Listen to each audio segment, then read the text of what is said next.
The show where there are no penalties, nothing is offside, and everything is fair game. This is The Gloves Are Off.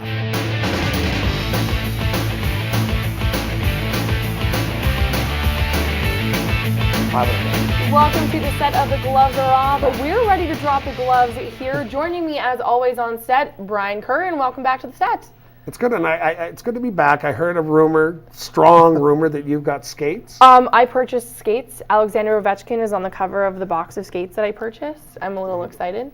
And I purchased neon laces. Neon laces? I purchased neon laces. So Bud Miller, look out. You are I don't know. I want to exchange them because they're not a color that I like. I'm too embarrassed to say on camera. Oh, we must move on. Okay, we must move on. Enough about me and my skate purchase. Welcome to the set. Kyle Tapp is joining us to drop the gloves against Brian, another coach here in town, the AAA team. Welcome. Thanks for having me. We're looking forward to it. I'm hoping that you won't back down against You really Brian. got to let go, man. You got to let go on this show. Easy, you got something easy to say, does it. just go, yes, don't be shy, especially if you're squaring off against Brian. I think anybody that knows me knows I'm never short of words. Okay, so. Good to hear. Good to hear. All right, well, let's get started. JETS. I want to talk football first off the top. We had a very big weekend, obviously, in the NFL. Mark Sanchez has now beaten just about everybody that he needs to beat. Manning, now he's knocked off Brady. Can he handle Ben Roethlisberger? Don't bite your tongue, Brian. I'm not going to bite my tongue. The whole thing about it is Mark Sanchez didn't beat Brady and he didn't beat Peyton Manning. They beat two good teams. All right. That I don't feel. Isn't that even better? Oh, it is. And congratulations to the Jets. I am not a Jets fan. I could care less about the Jets. Okay. Huge Jets yeah, fan. You know, really? Love the Jets. I do like their coach.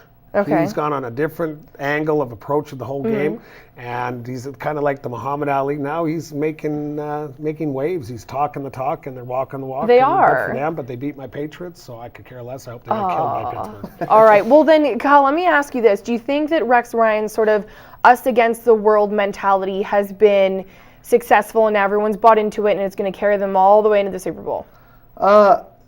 I don't know if it's the us against the world as much as the amount of freedom he really gives his players to motivate themselves, right? A lot of these guys played college together, played East-West Shrine game together, have known each other since high school. There's a lot of internal rivalries there that just finally the media now gets to see. And, and if anyone watched that game, like it was nasty from before the opening kickoff, beginning to end. And back to the thing about Sanchez beating those quarterbacks, you know, football is the ultimate team game. Okay. It's the only sport where one guy can't win a game for you. Now, unfortunately, it is a quarterback-driven league, so obviously the best quarterback usually wins. But if you don't got guys blocking in front of you, you don't have time to throw a ball. If you don't got guys catching, you know, then it doesn't really matter what you do. So yeah, but right. I do. Hey, I have to stop. We have to move on. I let him carry on. It's one of the best subjects. Why did you let him carry on? Don't worry. We got to get on to the next one. This is an even better so one. I took it One of football's oldest rivalries. Let's move on. We got a big game, Packers. I know I have a buzzer. That's what I get to do when you're talking too much. Yep. Go. Football's biggest rivalry renewed.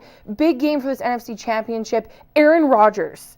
Is he the best quarterback in the game right now? Yes.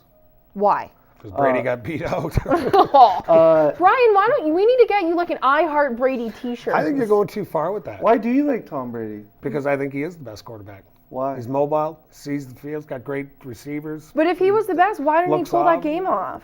You know what? Great question. Again, it's a team sport. Okay. Who blew it? The offensive coordinator. They ran 10 running plays in the last 20 minutes of that game. They've probably averaged 12 running plays. All right, but let's get back to Aaron Rodgers here for a minute, because this guy has proven he can win on the road. He's thrown 0 interceptions in the postseason. You know, he's beaten these incredible teams. Is Aaron Rodgers going to be the guy that the Packers are going to count on to carry them into the bowl? Yeah. Absolutely. I think any football team has to count on their quarterback. All right. I think Aaron Rodgers is better than Tom Brady. You know, Whoa!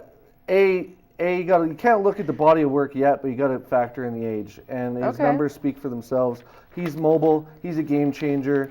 You know, if Michael Vick was a better pocket passer, I may argue there. And you know, Ben Roethlisberger. Is this Aaron Rodgers' first year as the starter? Yeah, and he had 2 concussions though. Third year or second? I thought it was first or second. I think this is third. Okay, we have to move on. I'm being yelled at from our production staff upstairs. We have to move on.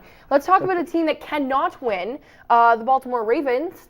I'm a little choked. We all know I'm wacko for Flacco.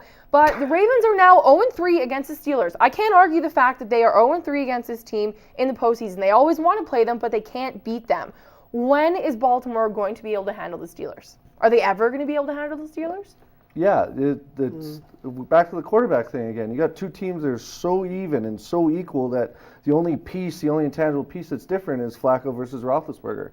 Roethlisberger is more of a game changer, has a little more weapons. Those defenses wash each other out. I think Ben is grown up and matured since all of his off-field incidents, and I think that's why he is. And Ray Lewis, I feel bad for him, man. He is the man. Did you see him? He was really hurt post-game. He just keeps doing it, and he just doesn't get that help. Well, then here's my last question before we have to take a break. Was this a classic example of the better team winning? Just the better team that showed up that day? Or, I mean, if you see all the offensive weapons that Flacco has, I mean, everybody was so excited about this, going into the season, and then they all came up flat. And that's it. And TJ Houshmandzadeh. Yeah, true. Fair enough. So did the better team just show up that day? He does have sweet hair. Sweet hair. Troy Polamalu, I mean... Well, we're talking hair. Yeah. I know, all right. It goes there eventually. I really think it's that simple as those defenses wash each other out. Right. The lack of the offensive line for both teams washes each other out. The running game washed each other out. The only two things left standing is the quarterbacks can make the play. Ben's been there over and over and over again. Big play, 2 Super Bowls, and that's simple as it was. And you say you feel sorry for Ray Lewis? I don't. That defense fell asleep. In the second half, they had that game won. It came upon them too easy. It's a good thing we're out of time on that topic, and I get to He can talk a starving dog off a meat truck. I know. This is good. All right, we got to get to this one. We do have time for one more topic before we take a break. Brett Favre officially handed in the retirement papers. Carly's excited about for the third time. Okay, now here's he's done. He's done. No questions asked. You think he's done? You don't think anyone's gonna fly out to his home and bring him back and pay him a bunch more money so that he comes back for another disappointing unless he's gonna year? text anyone new in the next little while. Or have you heard the latest? No. Bail his sister out of jail, $40,000 for a crystal meth bust. Did you hear about this? Why not? Brett was addicted to drugs, so can she. Oh my gosh. You know what the bottom line is that he had a great career. Congratulations, Brett. It is time for you to let go. He's a good quarterback. He's a great quarterback, and it's time to leave. Time to leave? Unfortunately, he's my favorite of all time. I think it is. I think he retired last year, but he didn't train at all. And just like Brian, when you decided to retire, if you had 2 of your closest friends that you played with, sit there for 2 days and hammer you and convince you you'd come back to, and $20 million later, and he wasn't in shape, he wasn't ready, and I think he's a little bit embarrassed. Never thought it was about the money with him, though. Even though $20 million is a lot of money. No, I think he really believed he could do it. Yeah. No, for sure he did. He wouldn't have come back if he didn't have the year he had. I know you don't like Brett, but bottom line Why is, do you like Brett Favre? Oh. Let's not even go there. Greatest of all time. There we go. Greatest Perfect timing. Time for us to take a commercial break. Stay tuned. We're gonna a whole lot more Dumb and Change coming up. Don't worry, Kyle. You can talk more after the break. That's perfect.